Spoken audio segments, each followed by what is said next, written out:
अगले दिन रानी पापड़ बेचने बाजार जाती है। ऐसे ही कई दिन बीत जाते हैं।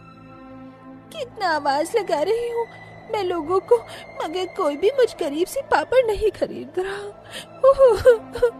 लगता है मुझे कोई दूसरा काम ढूंढना पड़ेगा। पापड़ न बिकने की वजह से रानी अगले दिन द्वार द्वार काम के लिए भटकती है, पर बेचारी बच्ची को गरीब देखकर कोई भी उसे काम पर नहीं रखता और वो श्रद्धा का दरवाजा खटखटाती है।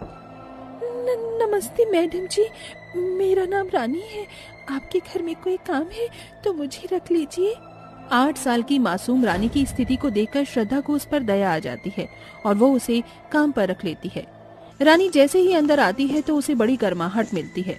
वो झाड़ू लेकर काम पर लग जाती है, जहाँ कमरे में श्रद्धा के दोनों बच्चे अंश और रूही मखमली रजाई ओढ़े पिज्जा खा रहे थे। देखो अंश, मेरा पिज्जा का स्लाइस तुमसे ज्यादा बड़ा है। कितना मजा आ रहा है खाने में। मेरे पास तो एक और पिज्जा का डिब्बा है, मैं तो उसे मजे लेके खाऊंगा रूही। अंश भैया देखो, वो गरीब लड़की हमें कैसी देख रही है। ए लड़की, चल भाग हमारे बेडरूम से। बेचारी बच्ची आंसुओं के साथ कमरे से निकल जाती है और काम खत्म करके घर लौट आती है, जहाँ वो देखती है कि झोपड़ी के अंदर उसकी बीमार माँ, बूढ़ी दादी और भाई पिंटू फटे हुए कंबल में लिपटे थे, जिसमें उनको बहुत ठंड लग रही थी। मेरी बच्ची आ गई तो मेरी वजह से बहुत दुख उठाना पड़ रहा है ना तुझे। ऐसे ही दिन बीते और अब सड़क से लेकर बाजार नए साल के लिए सज धज कर तैयार हो जाते हैं। बिना स्वेटर के काम पर जाने की वजह से रानी बिस्तर पकड़ लेती है।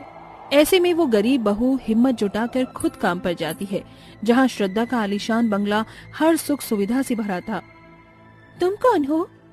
बस यूं समझ लीजिए मेम साहब, मैं गरीब बेबस बदनसीबी की नचाई हुई हूँ। मैं रानी की माँ हूँ, उसकी तबीयत ठीक नहीं है, इसीलिए मैं आई हूँ। ठीक है, तो तुम काम देख लो। इतने में श्रद्धा के दोनों बच्चे उसके पास आते हैं। Mummy mummy. चलो ना मम्मा, आपको कहा था कि आज हम नए साल की शॉपिंग के लिए जाएंगे। अच्छा बाबा, चलती हैं। चलो ये बताओ, मेरे दोनों बच्चों को क्या क्या चाहिए? मम्मी, मुझे न्यू ईयर के लिए बारबी वाली फ्रॉक चाहिए। और मुझे जीन्स और फर वाली जैकेट। श्रद्धा जल्दी करो, वी आर गेटिंग लेट बाबा। जानती हो ना, हमें न्यू ईयर की पार्टी थ्रू करनी है, उसके लिए भी सारी चीजें देखनी है। ठीक है बाबा, चलो। श्रद्धा अपने बच्चों और पति के साथ नए साल की शॉपिंग के लिए चली जाती है और अपनी गरीबी और किस्मत पर रोती हुई गरीब कहना काम करती है।